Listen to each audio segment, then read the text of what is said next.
Susawa tanaki tedem Nalakiriat bafarengko Yetem riwar bapalengo Moina baki kaito Sing ilbi tiuba thai kubo Kite nalo arkap mau tiang Baku ki giblu mau yang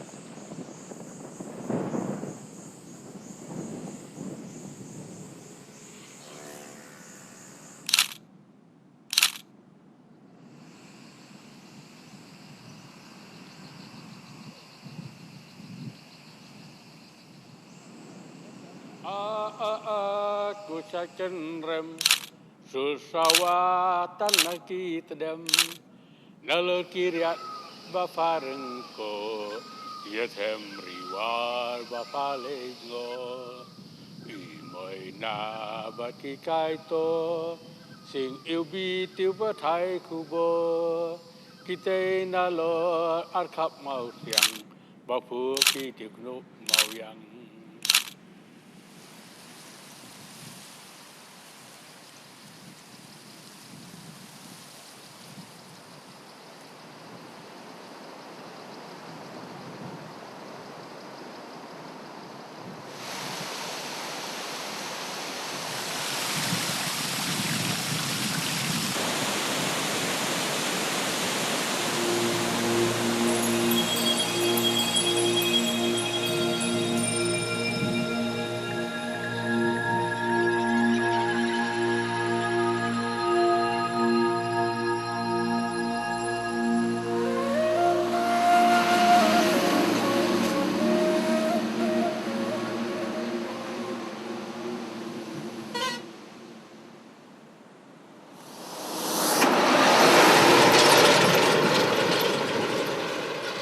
We are here in Sora, which is today known all over the world as Cherrapunji. Cherrapunji was given by the British as they could not pronounce the word Sora.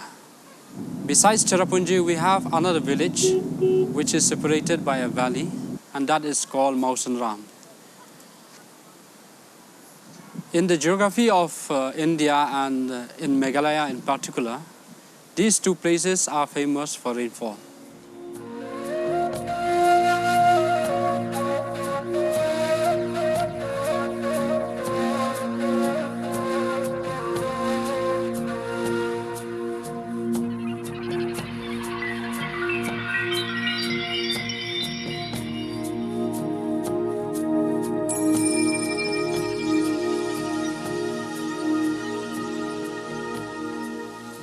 These two villages are dominantly inhabited by the Khasi people, and of course there are other groups of people from northeast and from other parts of India who used to come to these places for trade. Because in the olden days, Cherrapunji and Mausanram are the routes to Bangladesh for trade.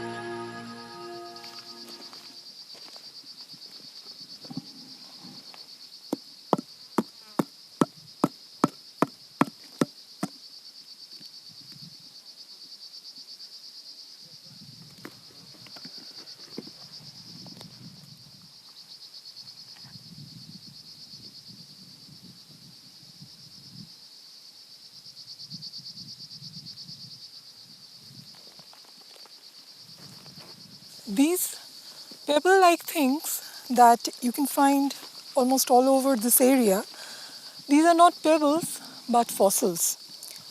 These fossils are of shallow marine organisms that were present in rocks of this time. In fact, I've been working for quite some time in this area, and I've found this type of fossils in Mausanram, in and around Mausanram, in Cherrapunji, and in fact in the southern part of Meghalaya.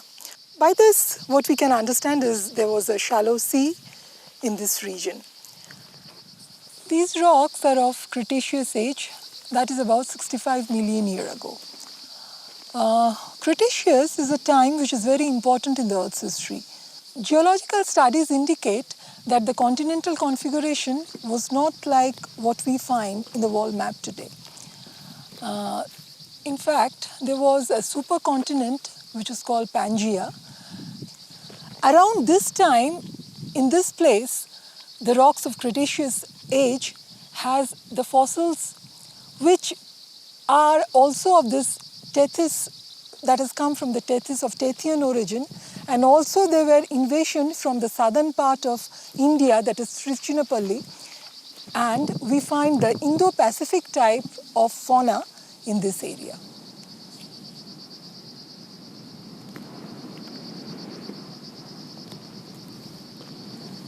This Meghalaya Plateau does not belong to the Himalayan region. It belongs to the Deccan Plateau, which means it must have been here for a long, long time.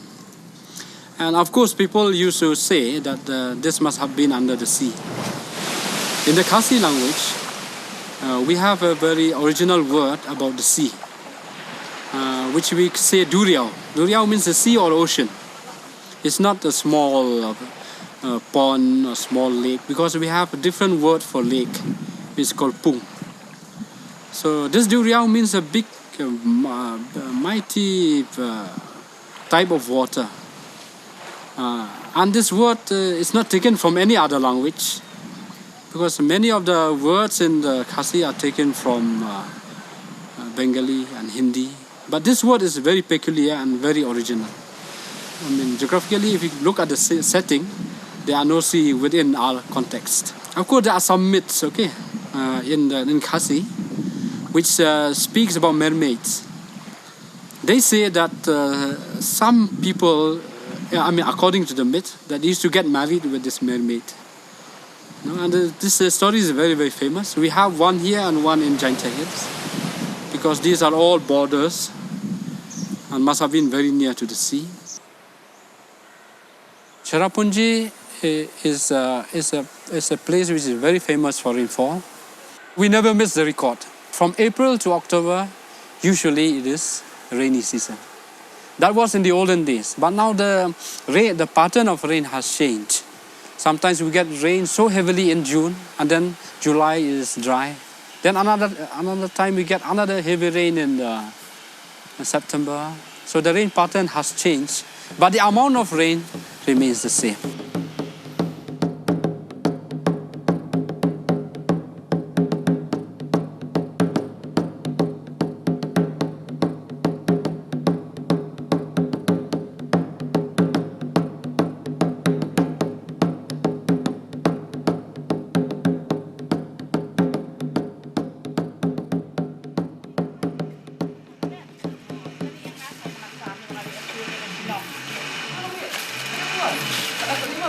If you look at the Khasi culture, one point I would like to make is that unlike the other society, we take our surname from the mother. That's why it's called a Matrilineal society. My surname is Sawian and my mother is Sawian. I have to take the surname of my mother. If I have a child, my child will take the surname of my wife. So in that way, we belong to the Matrilineal society. Then the other, if you speak about the religion, earlier we have our own religion, which is indigenous. But today, most of the Khasi people have followed Christianity. Some have become Muslims. Some have followed Hinduism. And of course, because of the modern trend, many are going in different religions. The language, if you speak about the language which we speak here in Sora is the language which is written for all our textbooks in Khasi Hills. The reason is that Khasi don't have their own script. If not for the partition, we would have followed the Bengali script, because we are more in touch with the Bengalis. In fact, many Khasi knows Bengali. But because of the coming of the British, they set up the schools here. So they taught us the Roman alphabets, and eventually the Khasi followed the Roman alphabets. And today, the script which we are using is the Roman script.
If we speak about Sora and Mausanram, they are not very far.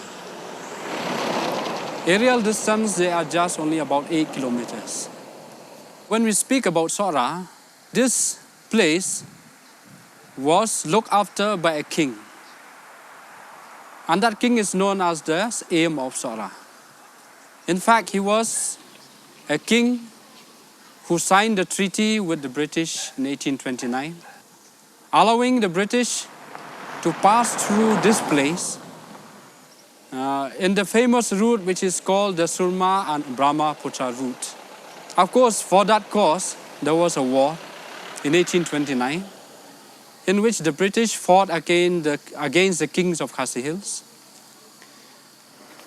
But both the kings of Mausanram and Sora, when they have signed a treaty with the British, their power were reduced.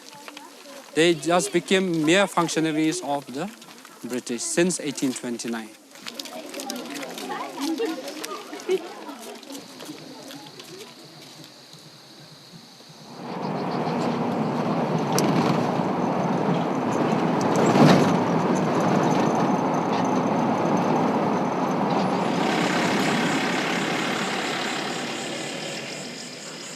Then when India became independent in 1947, in the Khasi Hills, a district council was formed in 1956, and all the kings were under the district council, and Sora and Mausanram, both the kings, they became part of the Khasi Hills Autonomous District Council, which is functioning till now.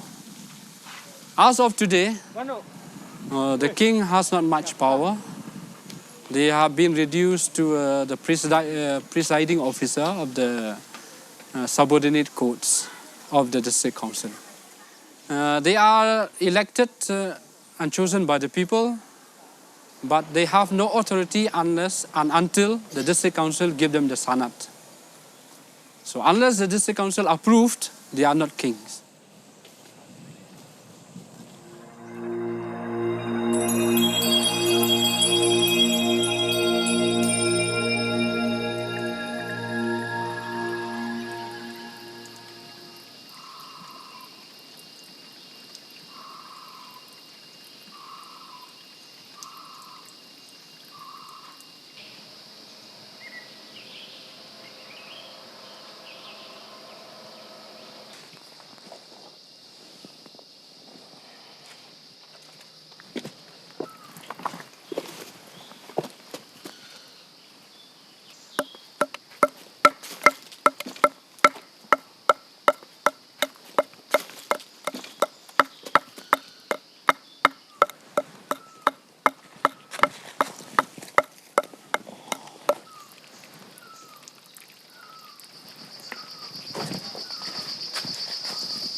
In these rocks, there are a diverse assemblage of invertebrate fossils, which are specifically shallow marine in nature. And here in this huge rock, you can just see a lot of fossils which has just got embedded inside. These are a Gryphoid type of group, Electronia. You can just find them, but it's very difficult to dig it out. But I mean, the relics can very well be understood. And if you just go to a modern sea, the sea that is seashore nowadays, you can find this type of bivalve genera. Well, all of this very clearly mention that this sea was present in the area that we are standing here today, in Cherrapunji, Mausanram. All these places was covered by a shallow sea. Apart from this, there are also some wood fossils. This is very interesting because which again mentions that it was very much near the coast. That's why the trees got just carried away in the sea waves, and which has been fossilized.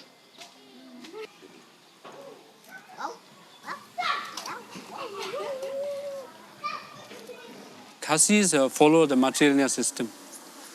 And in the matrilineal system, we take a surname from the mother. And there's one particular tradition we follow where the daughter, the last daughter of the family, looks after the house of that particular clan.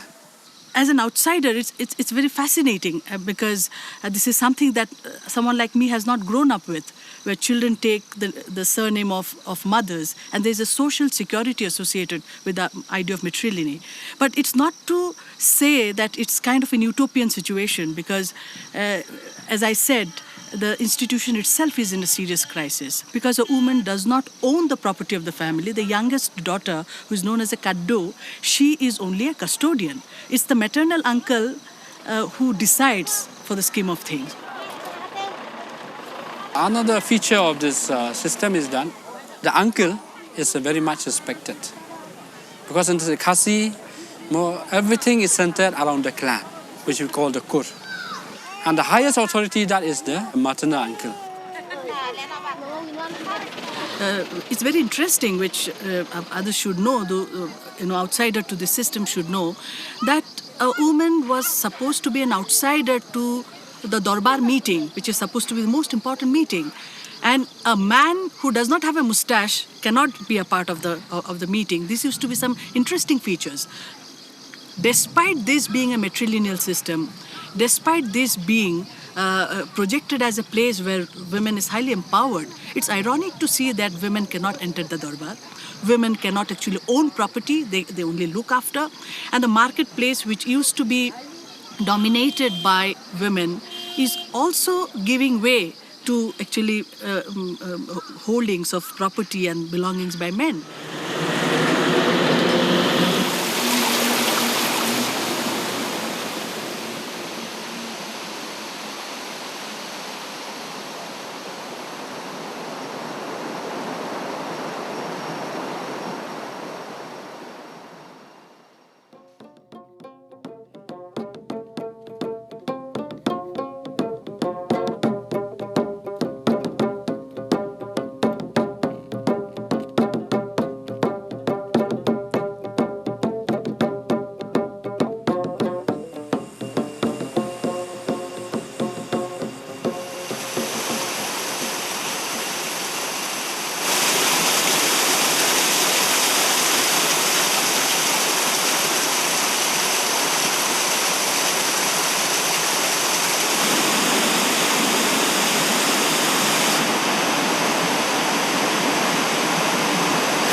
Long time